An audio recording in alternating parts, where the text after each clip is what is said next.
Hello everyone, welcome back to the Hindu explainer series. मेरा नाम है सचिन पाटिल और आज हम डिस्कशन करेंगे सैटरडे न्यूज़पेपर 27 नवंबर 2021 के बारे में। क्या कहते हैं आज के आर्टिकल पेपर के अंदर, उनको हम एक एक करके देख लेते हैं। देखिए भाई, अभी डब्ल्यूएचओ के द्वारा एक चिंता जताई गई है। फिर से आपको देखने को मिलेगा एक नया वेरिएंट। डब्ल्यूएचओ के बारे में यहाँ पे बात की जा रही है कि WHO says it's may the spread quickly than the other form। मतलब आपको कोरोना के पूरे वर्ल्ड के अंदर काफी सारे वेरिएंट आपको देखने को मिले हैं। वहीं अब एक और वेरिएंट आपको देखने को मिलेगा जिसका नाम यहाँ पे रखा गया है, WHO के द्वारा अप्रूव किया गया है, ओमिक्रॉन इसका नाम रखा गया है, the new variant of the concern. और इसका साइंटिफिक नेम क्या है ये भी आप लोगों को पता होना चाहिए कि डब्ल्यूएचओ के द्वारा एक फ्राइडे के दिन एक जो म्यूटेंट है जो कि साउथ अफ्रीका के अंदर हमें देखने को मिला है, ये वहीं पर ये म्यूटेंट जो है वो पाया गया है। तो इसका साइंटिफिक नेम है B11529। ये इसका साइंटिफिक नेम है जिसका ही नाम फिर डब्ल्यूएचओ के द्वारा ओमिक्रॉन रखा गया है। तो अब ये क्वेश्चन आपसे पूछा जा सकता है कि अभी लेटेस्ट में कोरोना वायरस का जो न्यू म्यूटेंट देखा गया है वो कहाँ पे देखा गया है, तो साउथ अफ्रीका के अंदर। और इसका नाम क्या था या साइंटिफिक नेम आपसे पूछा जा सकता है या फिर उसका न्यू नेम जो डब्ल्यूएचओ के द्वारा रखा गया है।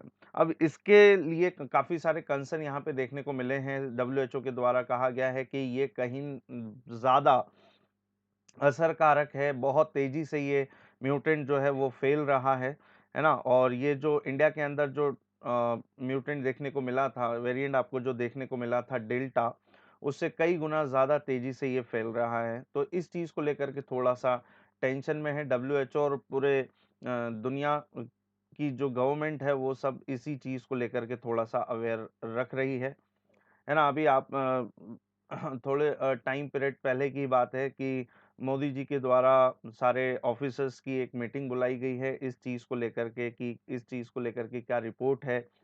तो इस बारे में यहाँ पे जानकारी दी गई। इसके अलावा हम बात करें साउथ अफ्रीका के अंदर इसके केस अराउंड लगभग 100 से भी ज़्यादा केस देखे गए हैं। बोत्सवाना के अंदर 4, हांगकांग के अंदर 2, बेल्जियम के अंदर 1, इज़राइल 1, डेनमार्क 1। तो इस तरीके के जो केसेस हैं वो अभी सामने निकल करके यहाँ पे देखे गए हैं। इसके अलावा मैं बात करूँ कि इससे पहले और भी क्या म्यूटेंट रहे हैं क्या, तो काफ़ी सारे म्यूटेंट दुनिया के अंदर देखे गए हैं। अल्फा की बात करें, किस म्यूटेंट की बात कर रहे हैं, अल्फा म्यूटेंट की यदि हम बात करें तो अल्फा म्यूटेंट जो है वो यूके के अंदर देखने को मिला था।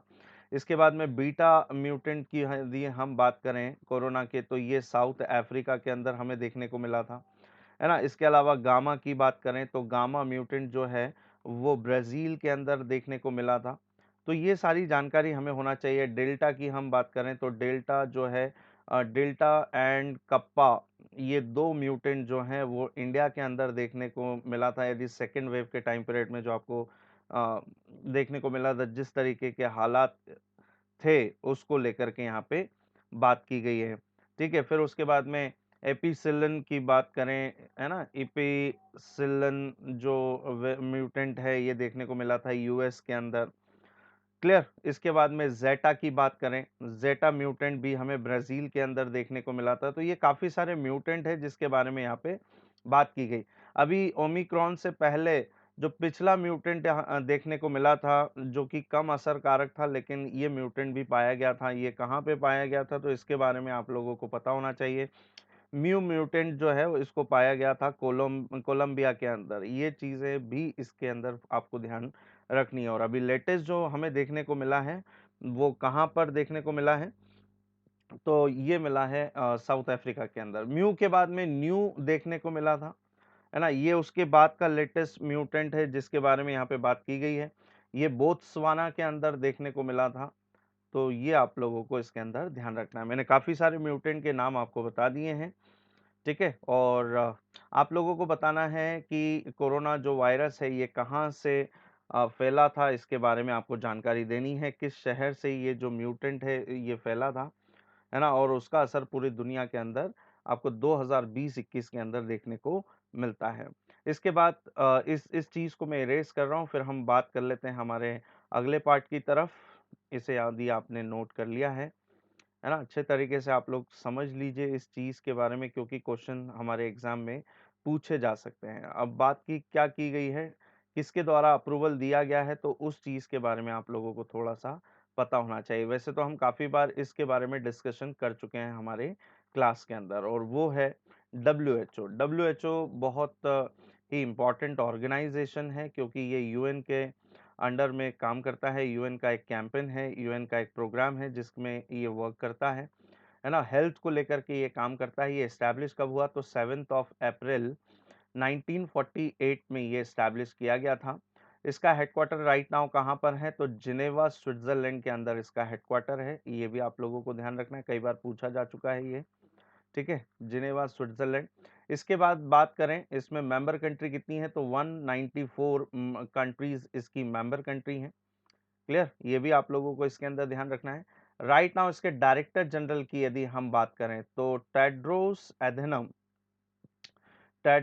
एधेनम राइट नाउ इसके क्या हैं, डायरेक्टर जनरल हैं। ये भी आप लोगों को ध्यान रखना है, जो कि कहाँ से बिलोंग करते हैं, तो ये इथोपिया से बिलोंग करते हैं। ये इसके अंदर आपको इंफॉर्मेशन थोड़ी सी रखनी पड़ेगी। इसीलिए 7th ऑफ अप्रैल को पूरे वर्ल्ड में क्या सेलिब्रेट किया जाता है, तो विश्व स्वास्थ्य दिवस, जिसको हम बोलते हैं वर्ल्ड हेल्थ डे, सेलिब्रेट किया जाता है। ये इसके अंदर आपको ध्यान रखना है। Every year world health day celebrate किया जाता है। चलिए, आज के लिए कमेंट बॉक्स के अंदर आपका पहला क्वेश्चन आपको ये बताना है कि 2021 में जो वर्ल्ड हेल्थ डे सेलिब्रेट किया गया था, ये इसका इसका थीम क्या था 2021 के अंदर, ये आपको जानकारी देनी है इसमें।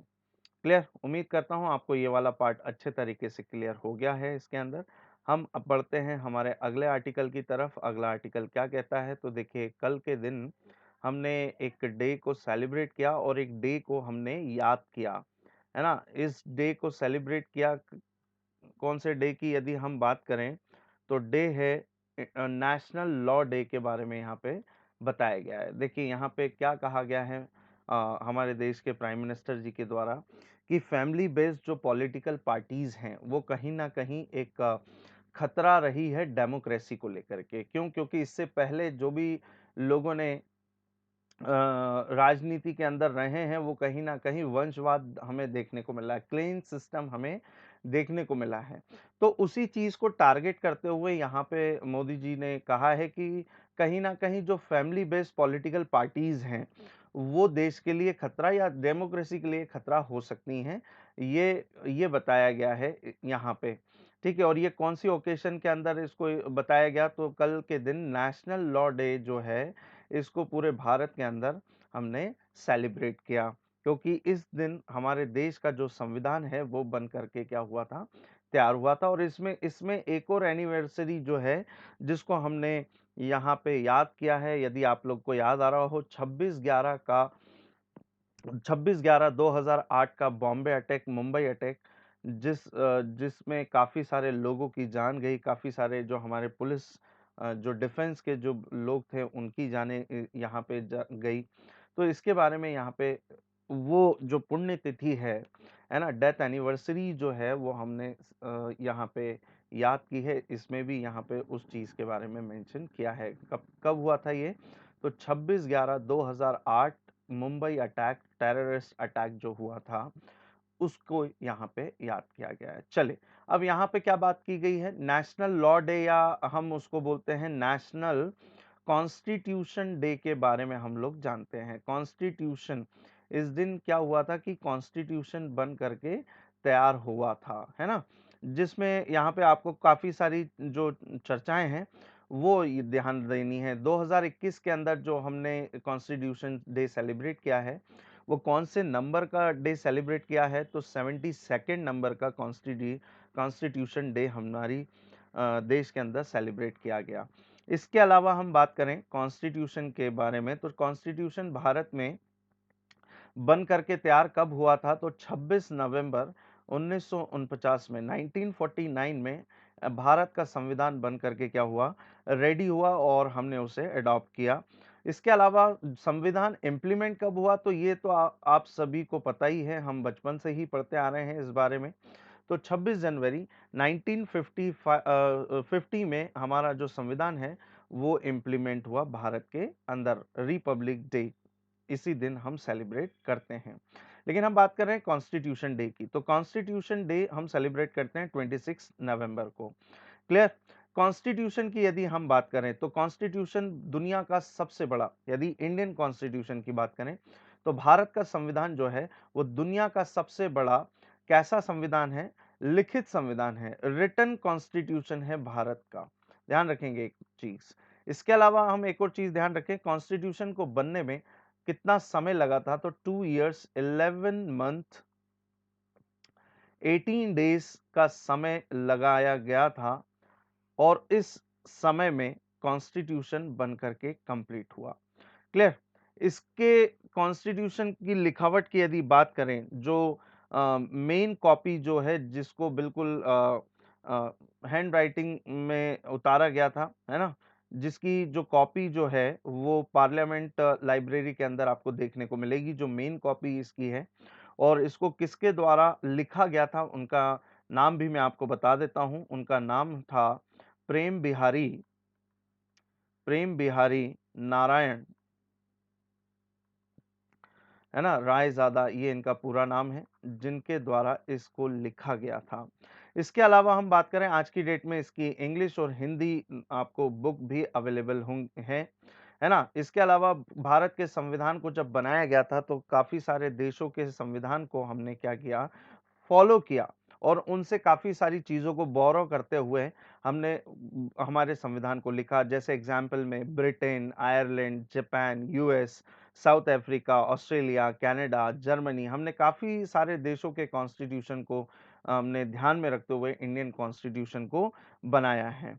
इसके अलावा हम बात करें इसको किसके द्वारा यहाँ पे बनाया गया, तो देखिए संविधान को बनाने के लिए भारत के अंदर एक कमेटी को बनाया गया था जिसका नाम था ड्राफ्टिंग कमेटी। ध्यान रखना है इस चीज के बारे में, मैं आपको सारी चीजें यहाँ पे मेंशन कर रहा हूँ।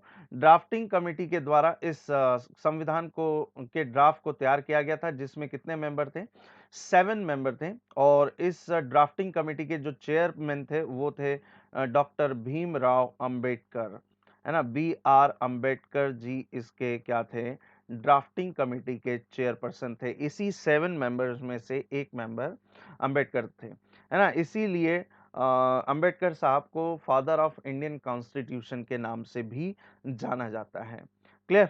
ड्राफ्टिंग कमेटी में कितने मेंबर थे, तो 7 मेंबर थे, मैंने एक का नाम आपको बता दिया है ना। बाकी के जो दूसरे मेंबर थे उनमें से एक थे अलादी कृष्ण स्वामी अय्यर एंड गोपाला स्वामी, इनके बाद के.एम. मुंशी, मोहम्मद सादुल्ला, B.L. मित्तर और उसके बाद में D.P. खेतान। ये टोटल 7 मेंबर्स के द्वारा इस कॉन्स्टिट्यूशन को क्या किया गया, तैयार किया गया। तो ये जानकारी आप लोगों के पास में होना चाहिए कॉन्स्टिट्यूशन से रिलेवेंट। ठीक है, उम्मीद करता हूं आपको ये वाला पार्ट अच्छे तरीके से यहाँ पे क्लियर हो गया होगा। आगे बात करते हैं हम हमारे अगले पॉइंट की तरफ, अगले आर्टिकल की तरफ। क्या कहता है हमारा अगला आर्टिकल, तो देखिए यहाँ पे क्या लिखा हुआ है कि over 50% of Bihar population multi dimensionally poor. और ये किसकी रिपोर्ट है, तो ये नीति आयोग की रिपोर्ट के अनुसार बताया गया है। और इसमें यह भी बताया गया है कि भाई झारखंड, उत्तर प्रदेश, मध्य प्रदेश भी कौन से लिस्ट के अंदर आते हैं यहाँ पे, तो यहाँ पे पुअर जो कंडीशन है, मल्टी डायमेंशनली जो पुअर जो लिस्ट है, इसके अंदर पुअरेस्ट स्टेट बताए गए हैं। इसके अलावा इसमें लीस्ट जो पुअर स्टेट हैं जिसमें जो कंडीशन है उन राज्यों की वो अच्छी बताई गई है, उसमें केरला है, गोवा है और भी कई सारे राज्य हैं जिसमें कम पॉवर्टी यहाँ पे बताई गई है। अब रिपोर्ट के बारे में आपसे पूछा जा सकता है कि नीति आयोग की किस रिपोर्ट में इसका कॉन्सेप्ट मिला है, तो गवर्नमेंट थिंक टैंक कहा जाता है नीति आयोग को। और इसकी जो रिपोर्ट थी, मल्टी डायमेंशनल पॉवर्टी इंडेक्स जो रिपोर्ट है, जिसको MPI रिपोर्ट कहा जाता है, इसको पेश किया गया है। और इस रिपोर्ट के अकॉर्डिंग सबसे पुअर कंडीशन यदि किसी स्टेट की है तो वो बताया गया है बिहार की। यहाँ पे 51.91% के साथ में बिहार आपको सबसे ज्यादा पुअर स्टेट देखने को मिलेगा अकॉर्डिंग टू पॉपुलेशन वाइज यदि हम यहाँ पे देखें। उसके बाद में सेकंड पोजीशन पे यहाँ पे झारखंड को बताया गया है जिसमें 42.16%, उत्तर प्रदेश में 37.79%, मध्य प्रदेश के अंदर 36.65% एंड मेघालय की बात करें तो 32.65% यहाँ का क्या देखा गया है, गरीबी का स्तर देखा गया है। इसके अलावा यदि हम लीस्ट यदि बात करें लोएस्ट पुअरिटी की बात करें तो केरला यहाँ पे आपको टॉप पे देखने को मिलेगा 0.71% के साथ में यहाँ पे फर्स्ट पोजीशन पर देखने को मिलेगा। क्लियर। इसके अलावा हम बात करें सेकंड पोजीशन पे तो सेकंड पोजीशन पे आपको देखने को मिलेगा पौंडीचेरी, उसके अलावा लक्षद्वीप, है ना, गोवा और इसके अलावा सिक्किम। ये ऐसे 5 स्टेट हैं जहां पे आपको लीस्ट क्या देखने को मिलेगी, पॉवर्टी देखने को मिलेगी। इसके अलावा हम बात करें अगले पार्ट की तरफ। अब यहाँ पे क्या बात की गई है, नीति आयोग के बारे में बात की गई है। तो नीति आयोग के बारे में भी जान लीजिए भाई, क्या क्वेश्चन बन सकते हैं नीति आयोग से रिलेवेंट। तो नीति आयोग से रिलेवेंट क्वेश्चन बनेंगे कि when was established NITI Aayog. तो नीति आयोग से पहले आप थोड़ा सा जान लीजिए प्लानिंग कमीशन के बारे में। देखिए प्लानिंग कमीशन को बनाया ही गया था कि भारत में सारी प्लानिंग्स के ड्राफ्ट को तैयार करने के लिए एक कमीशन होने की जरूरत है जिसको भारत सरकार के द्वारा बनाया गया है ना। भारत के अंदर बहुत सारे ऐसे कमीशन आपको देखने को मिलेंगे जो कैसे कमीशन है, कैसे आयोग हैं, जो कि कॉन्स्टिट्यूशनरी कमीशन है। जैसे कि एग्जाम्पल, भारत के अंदर इलेक्शन को कराना है, चुनाव कराने के लिए एक चुनाव आयोग होगा। इसका एक्सप्लेनेशन मिलता है भारत के संविधान 324 के अंदर। भारत में एक वित्त आयोग होगा, फाइनेंस कमीशन होगा जो टैक्स के मामले में काम करेगा, तो उसके लिए आर्टिकल है 280, है ना। यूपीएससी की बात करें तो यूपीएससी के लिए बनाया गया 315 आर्टिकल। तो कहीं ना कहीं बहुत सारे ऐसे आयोग हैं जो कि कॉन्स्टिट्यूशन में क्या किए गए हैं, मेंशन किए गए हैं, जिनको संवैधानिक आयोग कहा जाता है या कॉन्स्टिट्यूशनरी कमीशन के नाम से जाने जाते हैं। लेकिन प्लानिंग कमीशन ऐसा था जो संविधान बनने के बाद में सरकार के द्वारा इस कमीशन को बनाया था। तो प्लानिंग कमीशन को कब बनाया गया था, तो 1950 के अंदर इस कमीशन को बनाया गया। और प्लानिंग कमीशन का हेड कौन होता है हमेशा, तो भारत के प्राइम मिनिस्टर इस कमीशन के हेड होते हैं। लेकिन 2015 की हम बात करें, अब प्लानिंग कमीशन समझ लिया आपने, 2015 की बात करें 1 जनवरी 2015 प्लानिंग कमीशन के ड्राफ्ट को या प्लानिंग कमीशन के स्ट्रक्चर में काफी सारा चेंज किया गया और प्लानिंग कमीशन का नाम बदल करके मोदी गवर्नमेंट के द्वारा इसका नाम नीति आयोग रख दिया गया। अब आप लोगों को बताना है कि नीति का फुल फॉर्म क्या है, क्योंकि ये एग्जाम में कई बार पूछा गया क्वेश्चन है। आप लोगों के लिए आज का कमेंट बॉक्स के अंदर अगला क्वेश्चन, ठीक है। तो नीति आयोग को बनाया गया 1 जनवरी 2015 में। और इसके स्ट्रक्चर को किस तरीके से बनाया गया, देखिए भारत में भारत के जो पीएम होंगे वो नीति आयोग के चेयरपर्सन होंगे। राइट नाउ इसके वाइस चेयरपर्सन की बात करें, वाइस चेयरपर्सन की बात करें तो राजीव कुमार हैं अभी। क्लियर। और क्या क्वेश्चन पूछे जा सकते हैं, सीईओ ऑफ नीति आयोग कौन है, तो अमिताभ कांत है अभी right now, Amitabh Kant. And सारे स्टेट्स के सीएम एंड यूनियन टेरिटरीज के लेफ्टिनेंट गवर्नर इस आयोग के क्या होते हैं, मेंबर पर्सन होते हैं। ध्यान रखना है आपको, पहले प्लानिंग कमीशन में सीएम का इन्वॉल्वमेंट नहीं होता था, राज्यों का किसी भी तरीके से इन्वॉल्वमेंट नहीं होता था।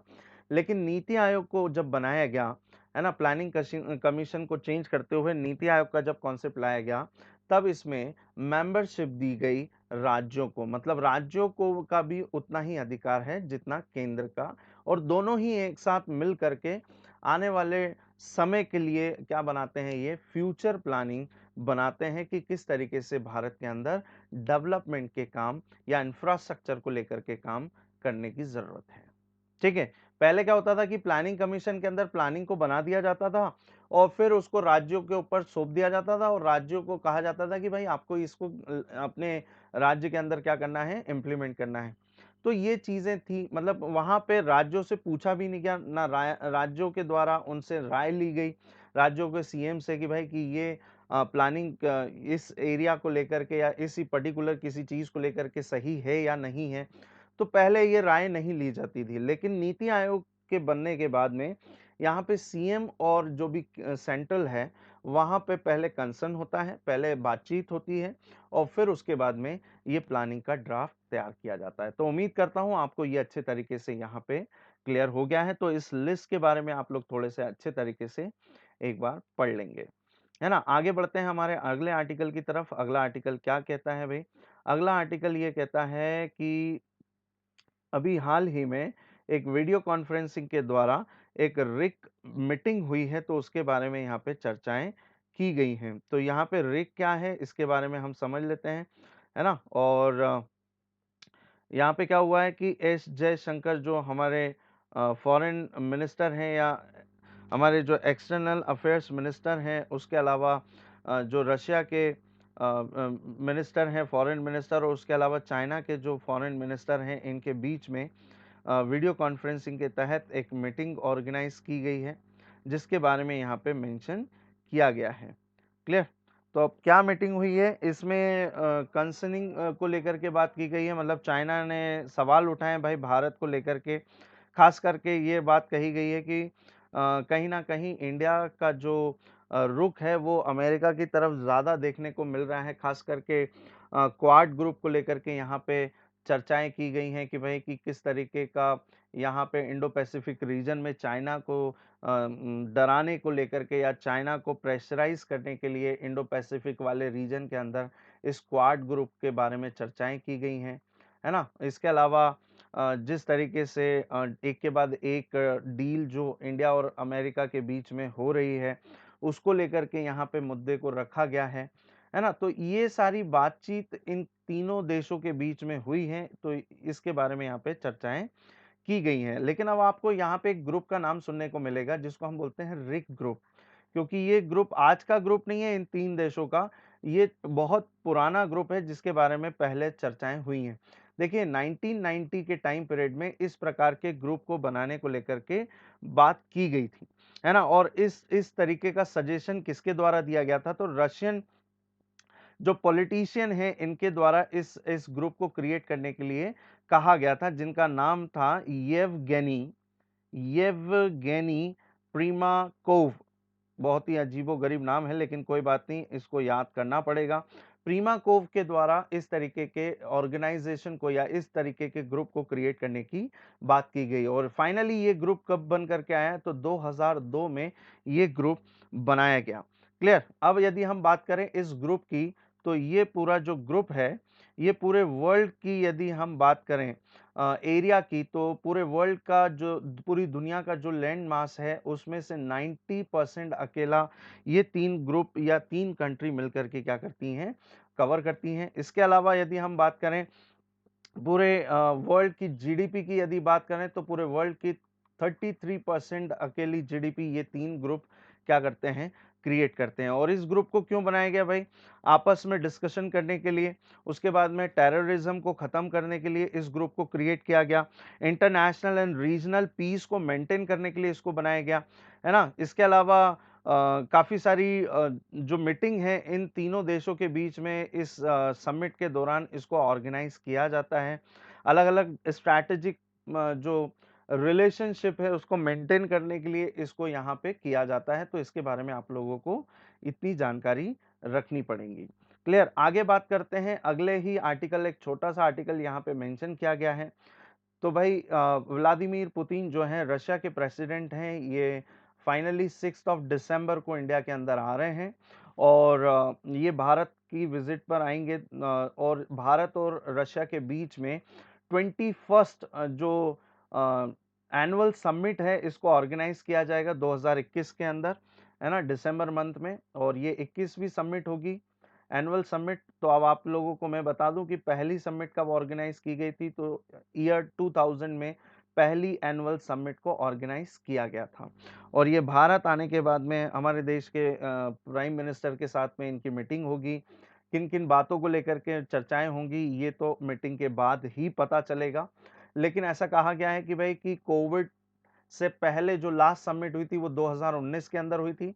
उसके बाद ये सीधी अब कोविड पैंडेमिक के बाद में ये पहली ऐसी मीटिंग है जो फिजिकली तरीके से इसे ऑर्गेनाइज किया जाएगा बिटवीन रशिया एंड इंडिया के बीच में। उसके बाद में जस्ट फिर एक और समिट होने वाली है, एक और डायलॉग होने वाली है जिसका नाम है पहली इंडिया रशिया 2+2 डायलॉग। तो इसके बारे में भी हमें बाद में पता चलेगा कि भाई कि किस किन किन मुद्दों को लेकर के ये चर्चाएं हुई हैं। क्लियर? 2+2 डायलॉग का मतलब यहाँ पे क्या है, एक फॉरेन मिनिस्टर और एक डिफेंस मिनिस्टर इंडिया से और एक फॉरेन मिनिस्टर और एक डिफेंस मिनिस्टर रशिया के, इनके बीच में इस तरीके की 2+2 डायलॉग को क्या किया जाएगा, ऑर्गेनाइज किया जाएगा। इसके बारे में यहाँ पे चर्चाएं की गई हैं। ठीक है। इसके अलावा हम बात करते हैं हमारे अगले आर्टिकल की तरफ। अगला आर्टिकल क्या बोलता है भाई कि 13 साल हो गए हैं, है ना, उस चीज को लेकर के जिसमें हमने पहले ही आर्टिकल में हमने कवर किया था, दूसरे आर्टिकल में हमने कवर किया था कि कॉन्स्टिट्यूशन डे तो हमने सेलिब्रेट किया ही है, साथ में हमने एक दिन को भी याद किया है जो कि था 26/11/2008 का किस्सा, जिसमें ये बताया गया है कि भाई कि आज 13 साल के बाद में भी अभी भी ट्रायल चल रहा है मुंबई टेरर केस को लेकर के, है ना, एनआईए कोर्ट के अंदर। तो इसके बारे में यहाँ पे चर्चाएं की गई हैं, है ना, और उनके नाम दिए गए हैं तो उनके नाम हमको याद रखने की जरूरत नहीं है। ये छोटा सा आर्टिकल है जिसके बारे में यहाँ पे कवर अप किया गया है। उसके अलावा आज से 2-3 दिन पहले की हम बात करें, देखिए क्या हुआ था कि जो मॉस्को जो समिट हुई थी या मॉस्को फॉर्मेट जो हुआ था जिसमें हमारे देश के external affairs minister S Jaishankar ji ने ये एक्सेप्ट किया था कि भाई कि जो अब ग्राउंड रियलिटी है अब उसे हमें क्या करना होगा, एक्सेप्ट करना होगा। और अब हम भी अफगानिस्तान को क्या करेंगे, एड प्रोवाइड करेंगे और ह्यूमैनिटेरियन असिस्टेंस प्रोवाइड किया जाएगा, जिसमें ये भी कहा गया था कि हम वहाँ पर जिस तरीके के भुखमरी को लेकर के वहाँ पे हालात हैं अफगानिस्तान के अंदर, तो हम भी 50,000 टन के आसपास में वीट को वहाँ पे हम सप्लाई करेंगे, वहाँ तक पहुँचाएंगे। मेडिसिन जो है उसको हम प्रोवाइड कराएंगे। उसके अलावा हम कुछ ऐड प्रोवाइड करेंगे, है ना। तो इसको लेकर के ये कंसर्निंग थी, उसको लेकर के ये कहा गया कि भाई कि हम अफगानिस्तान में ये सारी चीज़ों को कैसे पहुँचाएं। यदि हम बात करें चबाहार पोर्ट से, तो चबाहार पोर्ट से अभी पॉसिबल नहीं है, बिकॉज़ क्योंकि कहीं न कहीं ईरान और अफ़गानिस्तान के बीच में बॉर्डर अभी डिस्प्यूट चल रहे हैं। ठीक है? इसके अलावा फिर अभी थोड़े दिन पहले ही बात करें, आज से 2 से 3 दिन पहले ही क्या कहा गया था पाकिस्तान के प्राइम मिनिस्टर इमरान खान के द्वारा, यदि आप अफ़गानिस्तान को ये सारी सुविधाएँ प्रोवाइड कराना चाहते हैं, तो आप पाकिस्तान के जो ट्रांसपोर्ट रूट है, आप उसका इस्तेमाल करके इसे पहुँचा सकते हैं। भाई इसके लिए परमिशन दी गई इमरान खान के द्वारा। तो वही चीज़ को लेकर के यहाँ पे इंडिया और पाकिस्तान के गवर्नमेंट के बीच में अभी टॉक चल रही है, बातचीत चल रही है कि किस तरीके से हम इस रूट का इस्तेमाल करके ये सारी सुविधाएँ हम वहाँ पे प्रोवाइड कर सकते हैं। तो ये बारे में यहाँ पे आर्टिकल के अंदर मेंशन किया गया है। उम्मीद करता हूँ ये वाला पार्ट भी आपको अच्छे तरीके से यहाँ क्लियर हो गया है। आगे बढ़ते हैं अगले पार्ट की तरफ। तो वर्ल्ड सेक्शन में आज कुछ इम्पोर्टेंट नहीं था, बस ये कि आर्टिकल है, इसको आप ओवर व्यू ले सकते हैं। क्या कहा गया है कि India urge to spell out firm policy on the Tibet community. तो तिब्बतियन कम्युनिटी को लेकर के यहाँ पे बात की गई है कि आपको कुछ पॉलिसीज बनाना चाहिए तिब्बतियंस को लेकर के, है ना, क्योंकि जिस तरीके के हालात हमें देखने को मिल रहे हैं बॉर्डर वाले रीजन के अंदर, है ना, किस तरीके से प्रेशराइज किया जा रहा है चाइना के द्वारा। तो उस चीज़ को लेकर के यहाँ पे पॉलिसी बनाने को कहा गया है तिब्बतियंस कम्युनिटी के द्वारा कि आपको उनके भलाई के लिए या उनके फेवर में आपको कुछ पॉलिसीज बनानी चाहिए ताकि इन सारे चीज़ों को जो बॉर्डर पे हो रही चीज़ें हैं उसको क्या किया जा सके, रोका जा सके। आप सभी को पता ही है ना कि 2020 में किस तरीके के हालात जून मंथ में हमें देखने को मिले थे। कौन से वाले पार्ट के अंदर, तो एलएसी वाला, है ना, लाइन ऑफ एक्चुअल कंट्रोल जो जिसे माना जाता है, वहाँ पे जिस तरीके के हालात देखने को मिले हैं उसकी यहाँ पे चर्चाएं की गई हैं। चलिए अब आप लोगों को कमेंट बॉक्स के अंदर अगले क्वेश्चन का आंसर करना है। आपको ये बताना है कि इंडिया और चाइना के बीच में वो कौन सी लेक है जो कि डिस्प्यूटेड मानी जाती है ना, इसको लेकर के थोड़ी सी लड़ाई है है ना, उसके एरिया को लेकर के और उसके पेट्रोलिंग पॉइंट को लेकर के, क्योंकि यहाँ पे जो फ्रिगेट जो शिप है या बोट है, ये यहाँ पे पेट्रोलिंग करती है। तो उस लेक का नाम आपको बताना है भाई कमेंट बॉक्स के अंदर, है ना। और आप साथ में रिवर भी बताएं कि कौन सी जो रिवर है वो दोनों के बीच में डिस्प्यूट है, इस चीज को लेकर के भी आंसर आप लोग को करना है। आगे बात करते हैं भाई अगले पेज की तरफ। तो यहाँ पे देखिए बिजनेस सेक्शन में आपको एक छोटा सा पार्ट देखने को मिलेगा। तो यहाँ पे क्या कहा गया है कि जो एक सरकार की 2015 की स्कीम थी जिसका नाम था सोवेरियन गोल्ड बॉन्ड स्कीम। देखिए क्या बात की गई है, सोवेरियन गोल्ड बॉन्ड स्कीम को लेकर के, SGB स्कीम को लेकर के यहाँ पे बात की गई है। यहाँ क्या किया है भाई सरकार के द्वारा, तो गोल्ड बॉन्ड जो इशू है उसके प्राइस को यहाँ पे इशू कर दिया गया है, जारी कर दिया गया है। क्या किया गया है, तो सोवेरियन गोल्ड बॉन्ड जो 2015 के अंदर सरकार की स्कीम थी जिसमें ये कहा गया कि भाई कि लोग बाग फिजिकली तरीके से गोल्ड को खरीद करके उसमें इन्वेस्ट करने की आपको क्या नहीं है, जरूरत नहीं है। आप क्या भी कर सकते हैं, वर्चुअली तरीके से आप गोल्ड के पर ग्राम में पैसा लगा करके भी क्या कर सकते हैं, इन्वेस्टमेंट कर सकते हैं। यह आरबीआई के द्वारा इसे अनाउंस किया गया। अब यहाँ पे पर ग्राम जो सोने की जो कॉस्ट है 24 कैरेट गोल्ड को लेकर के यहाँ पे उसकी कीमत रखी गई है कि इतने कैरेट गोल्ड में आप पर ग्राम में इतना पैसे को लगा करके आप क्या कर सकते हैं, शेयर मार्केट में इन्वेस्ट कर सकते हैं। मतलब एक तरीके से आप क्या कर रहे हो, गोल्ड में ही इन्वेस्ट कर रहे हो, लेकिन बस ये इन्वेस्टमेंट कैसा है, फिजिकली ना होते हुए तरीके से एक वर्चुअली तरीके से ये इन्वेस्टमेंट बताया गया है ना। अब क्या क्या कहा गया है कि जो नॉर्मल लोग हैं, है ना, जो बोल सकते हैं जो सामान्य जो लोग हैं उनके लिए इस स्कीम के तहत कितनी वो रखी गई है कि वो कितना इन्वेस्टमेंट कर सकते हैं इस सोवरेन गोल्ड बॉन्ड स्कीम के अंदर। तो 4 किलोग्राम तक का यहाँ पे वो इन्वेस्टमेंट कर सकते हैं। 4 किलोग्राम को 4000 यूनिट में डिवाइड किया गया है, मतलब पर ग्राम की एक यूनिट बना दी गई है जिसमें वो पैसे को क्या कर सकते हैं, इन्वेस्टमेंट कर सकते हैं। और वहीं यदि बिजनेस पर्सनों के हिसाब से यदि बात करें, है ना, तो वो भी इन्वेस्टमेंट इसके अंदर कर सकते हैं, जो कि कितने इसके अंदर कर सकते हैं, तो 20 किलोग्राम तक का इन्वेस्टमेंट इसके अंदर कर सकते हैं प्रति ग्राम। और इसमें भी उसकी यूनिट को क्या कर दिया गया है, बना दिया गया है। मतलब 20,000 यूनिट तक का वो क्या कर सकते हैं, इन्वेस्टमेंट इस वर्चुअल गोल्ड के अंदर किया जा सकता है। और एक और चीज, ये एक तरीके का लॉन्ग टर्म पीरियड इन्वेस्टमेंट है सोवेरियन गोल्ड बॉन्ड के अंदर, क्योंकि उसको उसकी मैच्योरिटी से पहले क्या नहीं कर सकते हैं आप, पैसे को निकाल नहीं सकते हैं। इसका मैच्योरिटी पीरियड भी रखा गया है सोवेरियन गोल्ड बॉन्ड के अंदर, 8 साल तक के लिए इन्वेस्टमेंट करना होगा। इससे पहले भी आप पैसे को निकाल सकते हैं, तो उसकी भी लिमिट रखी गई है, 5 साल में आप पैसा निकाल पाएंगे। और उसमें कुछ टैक्स वैक्स जो है वो आपको देना होगा, इसके बारे में मेंशन किया गया है। इसके अलावा यदि हम बात करें उसके आउटपुट की कि कितना इंटरेस्ट पे किया जाएगा, तो इसमें इंटरेस्ट पे किया जाएगा 2.5% के इसकी जो इंटरेस्ट रेट है सोवेरियन गोल्ड बॉन्ड की, ये रखी गई है। क्लियर। और किस एक्ट के तहत आप ये किया जाता है ना, एक्ट बोल रहा हूँ सॉरी, किसके द्वारा इसको कराया जाएगा, तो भाई शेयर मार्केट के अंदर भी इस तरीके के आप इन्वेस्टमेंट गोल्ड को खरीद करके कर सकते हैं, है ना। इसमें ये जानकारी दी गई है। और इसको मेंटेन किसके द्वारा किया जाएगा, ये भी यहाँ पे मेंशन किया गया है। तो इसको मेंटेन किया जाएगा IBJA के द्वारा, इसको मेंटेन किया जाएगा।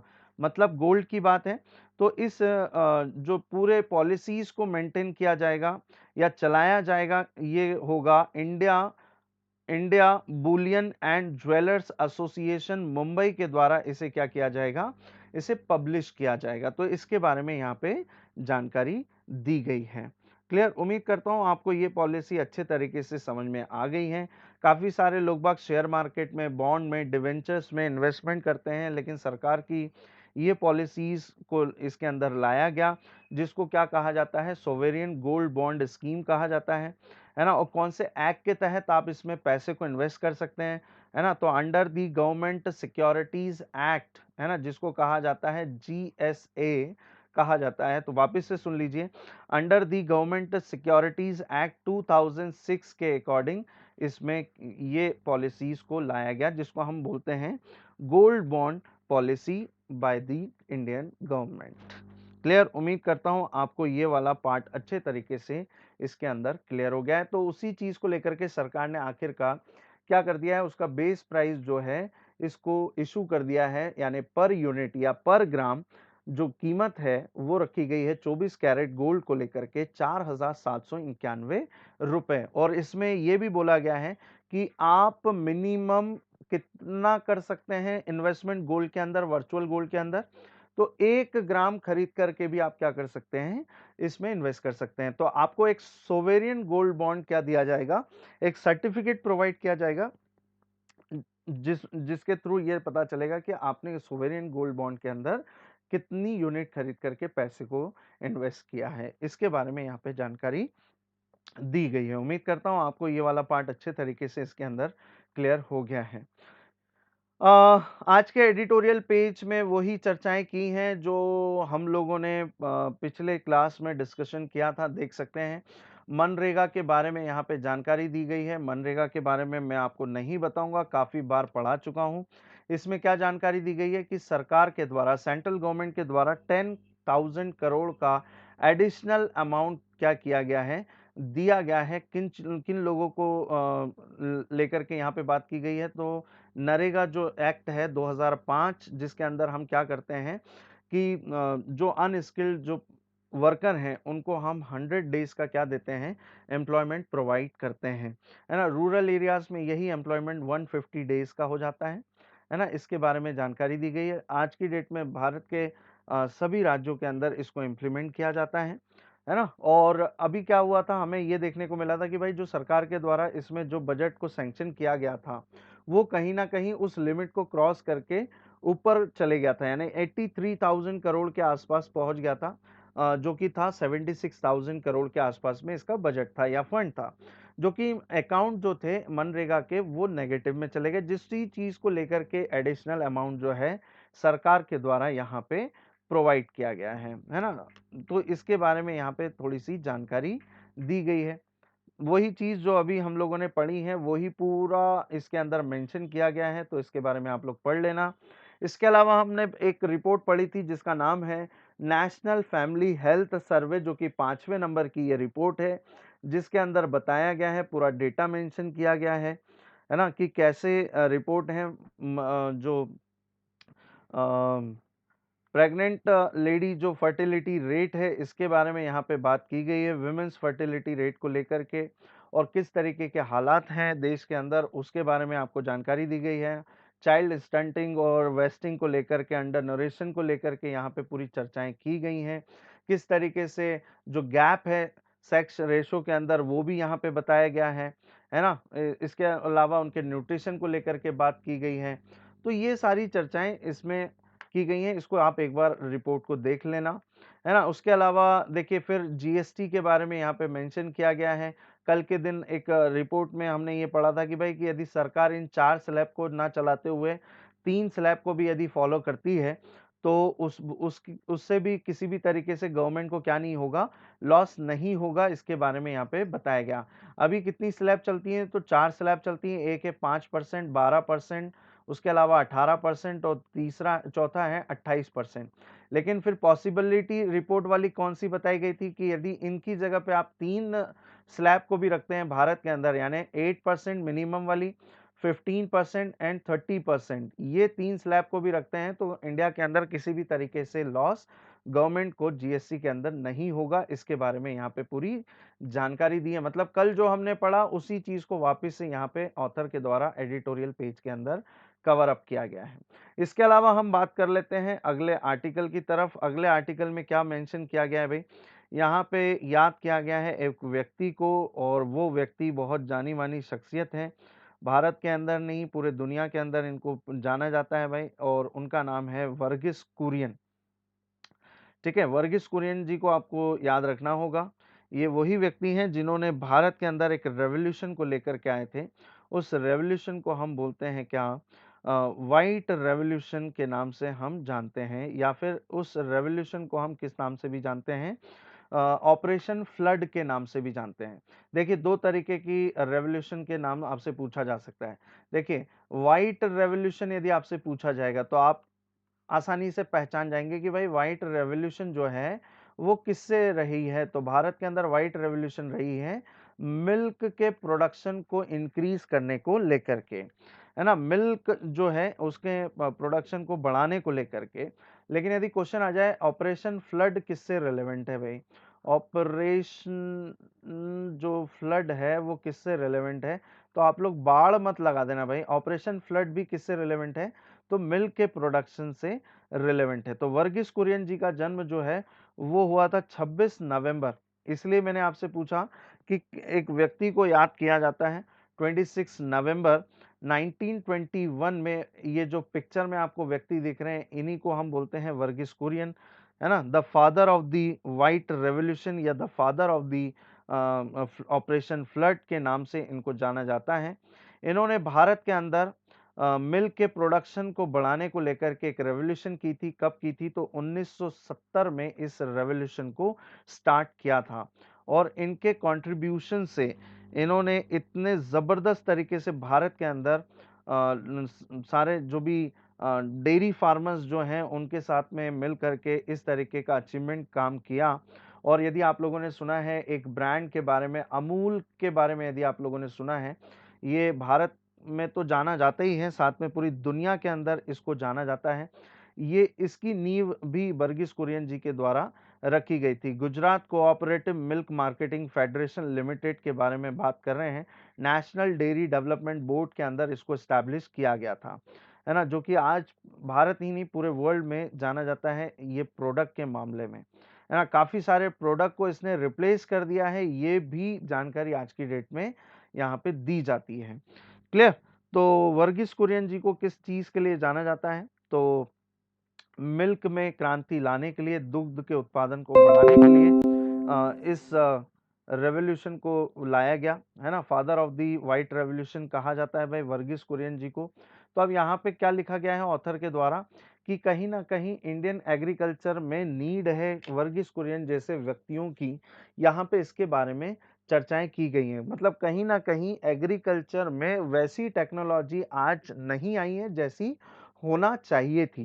तो उसी चीज़ को लेकर के ऑथर ने ये कहा है कि भाई कि भारत के अंदर कहीं न कहीं एग्रीकल्चर जो मार्केट है उसको प्रोड्यूस करने के लिए एग्रीकल्चर को ज़्यादा से ज़्यादा आपको फोकस करने की ज़रूरत है, प्रोडक्शन को बढ़ाने को लेकर के ज़रूरत है ना? तो इन सारी चीज़ों के बारे में यहाँ पे ऑथर के द्वारा चर्चाएँ की गई हैं। एक और चीज़ आप लोग को याद रखना है भाई, यदि क्वेश्चन आए नेशनल मिल्क डे कब सेलिब्रेट किया जाता है? तो ये भी आप लोगों को इसके अंदर ध्यान रखना है। तो 26 नवंबर को सेलिब्रेट किया जाता है नेशनल मिल्क डे। क्लियर।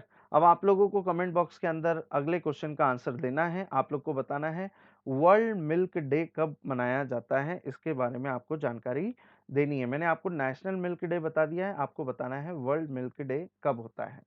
तो ये था एडिटोरियल पेज के अंदर। उम्मीद करता हूँ आपको ये चीज़ें समझ में आ गई होंगी, है ना। अब यहाँ पे वही फार्म बिल को लेकर के और किसानों को लेकर के इस पेज पे मेंशन किया है, तो आप इसके बारे में एक बार पढ़ लीजिएगा, है ना, अपने लेवल पे।